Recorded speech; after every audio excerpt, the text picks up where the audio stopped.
But also, I'll say, as we're talking about creators that are speaking out about platforms, we've got to talk about how creators are continuing to speak out against a different platform, and that is Roblox.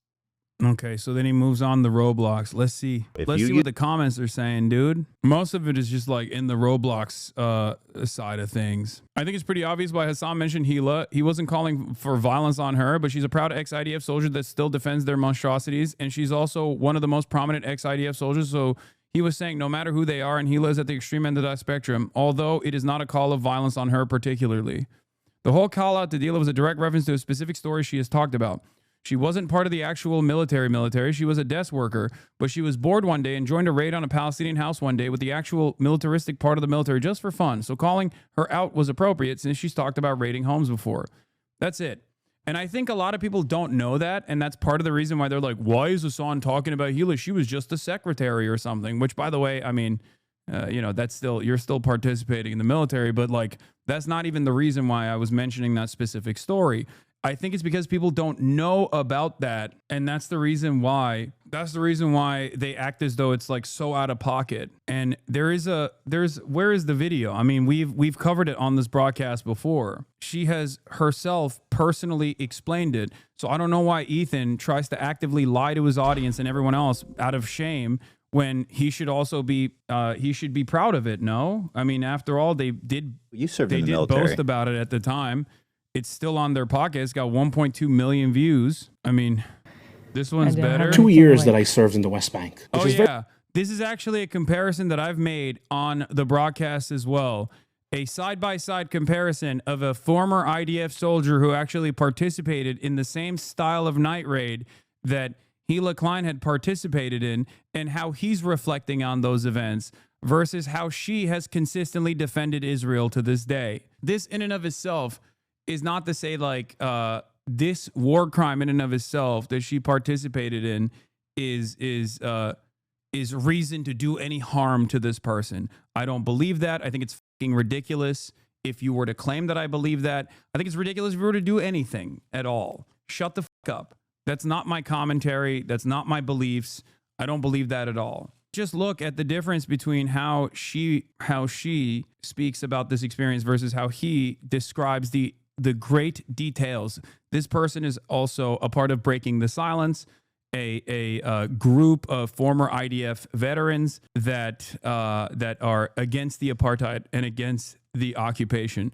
On the left, you have a person who has reflected on some of the cruel acts that he has engaged in. On the right, you have someone who has not.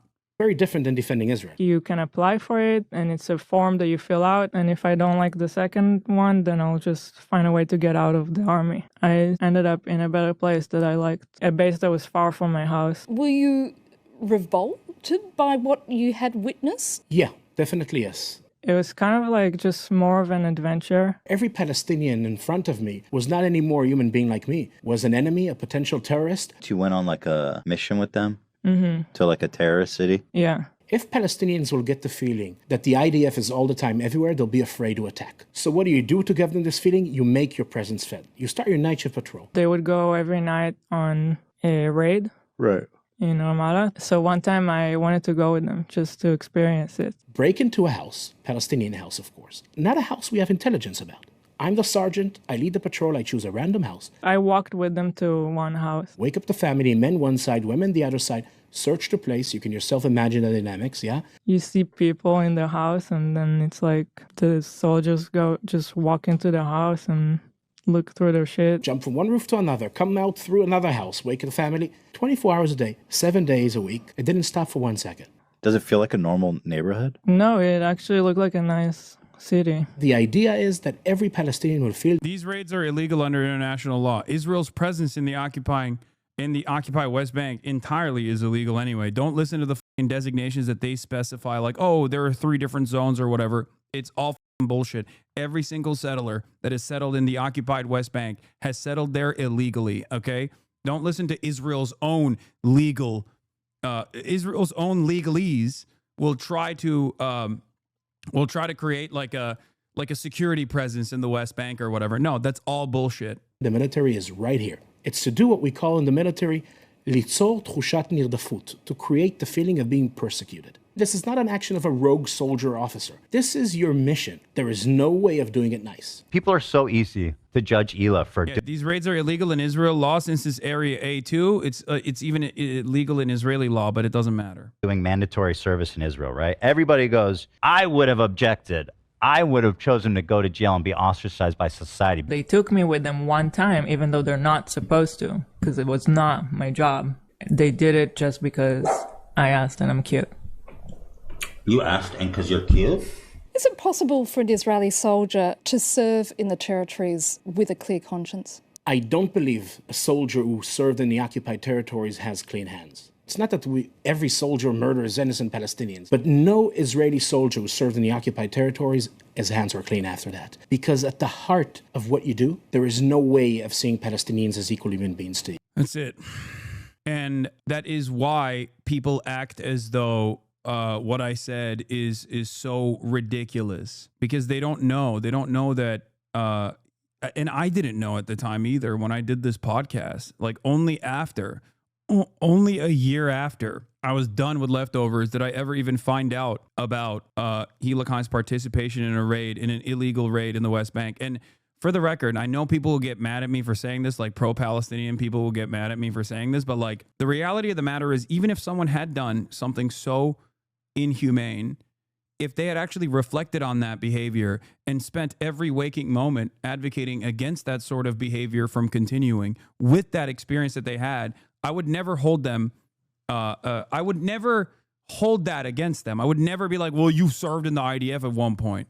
That is also something to remember. That's the difference, is the very fact that like she's also still unconditionally defending the actions of Israel over and over again. Saying Israel does that on the daily, the IDF I don't. does that on the That's daily. not what I'm talking about. See, that's what you're doing. You're excusing people being burned alive and kids being murdered. You're saying Israel does that on the daily. Okay. Now I'm not denying that. I'm not denying that. So are you? I'm denying that. Israeli Rudy was saying that Palestinians are taught at 2 years old to kill Americans. That's pretty spicy. Yeah. Do we have that I one? mean, Like, come on, the other one. I could add it. I can't get any security assurances against Israel, obviously. Well, bro, it's not like Israel that is worried Look, about. it's not like Israel's going to do a precision strike on Hasan. They don't fucking. Yeah, but I it is don't- dangerous. It's a war zone. Like I agree, it's dangerous. Sure, They it's may. a war zone. They may. But what? He was in the running for anti-Semite of the year. They may. Nah, And it's I a don't think different you guys world. understand Yeah, it's a Israel. It different doesn't work world. like that They're there. not. Promoting girl boss fighter pilots that bombed Iran, and on the way back with the additional munitions that they had, deployed it in fucking Gaza, saying that Orthodox Jews or the Hasidic Jews that don't want to serve in the military are actually selfish for not wanting to serve. Like all of this stuff that they've done over the course of the past year and a half, actively trying to silence any kind of dissent, not only against them, but also against the Israeli state, is crazy. In a just world, if people truly did see Palestinians as human beings, they wouldn't be coming in here and being like, wow, I can't believe you invoked Hila's name for participating in an illegal raid in the West Bank. You'd be going, I am horrified with this new information that I just found out. And you'd be going over there to ask them, do you still think what you did was appropriate? How do you value your service within the Israeli occupying forces with your current understanding? What is your current understanding of what Israel is doing? Do you have remorse for the actions that you engaged in? That would be the appropriate line of questioning. The appropriate line of questioning isn't to be like, Hasan, I can't believe you brought up an illegal raid that Hila Klein participated in. It's so crazy. Yeah, this is what I was talking about when I said girl bossing. Female pilot who participated in attack on Iran. Israeli women are heroes. And then she apologized because people yelled at her.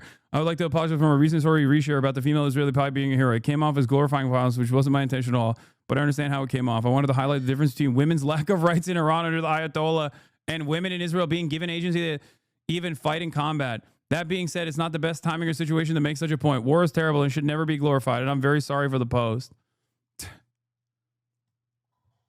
Yeah, this is the Orthodox refusing to enlist to kill Palestinian in Gaza, utter confusion to their employee, Tom. Well, the big disagreement was that people are fighting for the Orthodox Jews to get drafted as well to the army because they're not. Mother. But Israel... That's an issue? Yeah, the Orthodox don't serve. They don't serve. Yeah, it's like Amish people, too. They don't do that. But everybody else has to. Everybody has to do it. Sure. So it's like, what the Dude, the Orthodox are such leeches there. Oh, you're saying the Orthodox Jews in Israel don't serve? I thought that like everyone had to. Exactly, except the Orthodox. And then the Orthodox... Because they need to sit and pray for God all day. Oh, I'd be Orthodox as fuck. I would have the things, the wrath and everything. I'd be all about it. To spill them. Yeah. They're more mad at the Orthodox Jews not serving than Israel forcing people to serve in a genocidal army, than Israel doing a genocide. It's also funny because, like, I got out of mandatory conscription in Turkey, and Ethan has said I was selfish for doing so, and so is Hila. And also the new meta is claiming that I'm a Turkish ultra-nationalist who throws up the gray wolf sign sincerely because I'm secretly dog whistling. I can't even go back to the country that I grew up in to see my goddamn family. And there are motherfuckers living in like Iowa and in the comforts of New Jersey and Philadelphia and all around the country being like, this Hasan guy, I learned a lot about Turkey in the last Reddit thread that I read.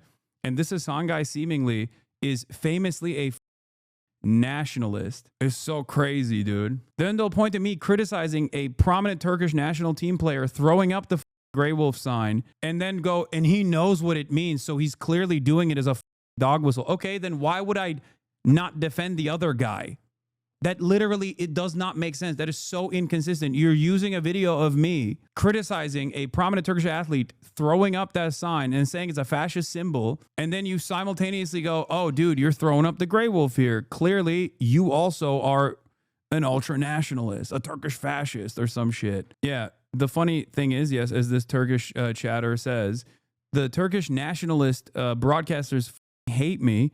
And they say I'm racist against the Turkish race for all of my criticisms of ultra-nationalism in Turkey. The Erdogan guys hate me because they say I'm a agent of the West. Ironically, Erdogan is the biggest agent of the West, but that's besides the point. They say I'm woke and gay. I just don't understand how you can be so far off base with the reality.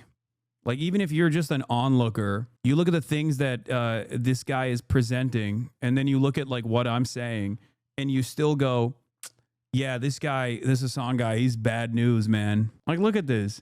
This motherfucker is like, this is his 4th thumbnail. Hasan Piker put my family in danger. I need your help to stop this. And then it's a photo of me holding up a airsoft gun. And he's making it seem as though like I'm literally trying to hunt down Hila Klein or something. Like, well, this is just so psychotic. This is just pure defamation, you know? Good luck, man. I'm sure this'll do it. I knew you were grifting 10 years ago when you were saying the same things you are saying now. Exactly. Like, how are you going to A/B test thumbnails and one of your A/B tests is just straight up pure slander? Roach had a similar thumbnail with killed him next to you. I know. It is what it is. It's not the first time a bunch of hyper-nationalist, weirdo reactionaries have actively called on my death and my deplatforming at the same time while perceiving themselves as the victim. And it most likely won't be the last.